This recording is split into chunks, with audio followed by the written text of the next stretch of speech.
So in John 13:34, Jesus is speaking to his disciples and he says, "A new commandment I give to you, that you love one another."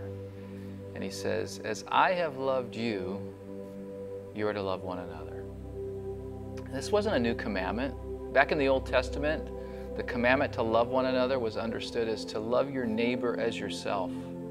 But this is now a new commandment, and it's like a refreshing, it's not a different or anything new, but it was different because now Jesus was saying not only are you to love your neighbor as yourself, but you're to love your neighbor even greater than yourself.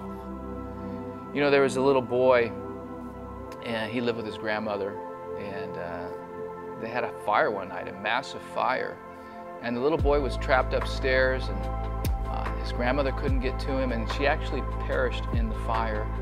And so there's a bunch of people down in the streets below, and they were wondering, how are we going to get to this little boy? And while all this was going on, this stranger, he shimmied up this pipe next to the house, and he climbed up and he rescued this little boy. The little boy wrapped his arms around him, and the stranger made his way down the pipe and saved this little boy's life. And so a couple days later, everybody from the town gathered together down at the town hall, and the mayor was setting up this meeting to figure out what we're going to do with this little boy. Who should he live with? Because now he was orphaned because his grandma had passed away in this fire. And so he allowed anybody who wanted to make a case for why this little boy should live with them, they could come forward and speak. So the first person was a farmer. And he said, you know what? He said, I'm a farmer. He goes, I could teach this little boy about farming and the outdoors, and I could give him a really good home, a loving home. And he made his case, and then he stepped aside. And then the next person was an educator. He was a teacher from the town. And he said, you know what? I can teach the boy how to read. I can teach him arithmetic. I can teach him all kinds of skills that will help him in his life. I can give him a great education. He got finished, and he stepped aside. And then, of course, the rich man came forward and he said, hey, that's great, guys, but I can give him the great outdoors. I can give him a great education.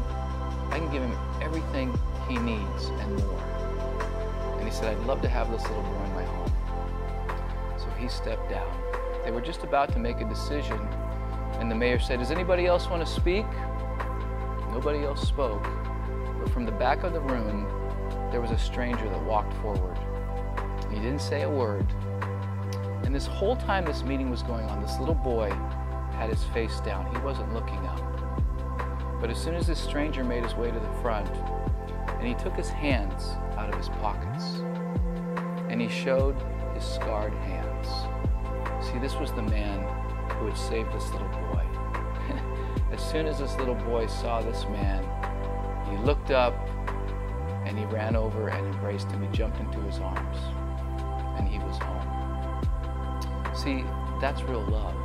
That's the kind of love that Jesus is talking about.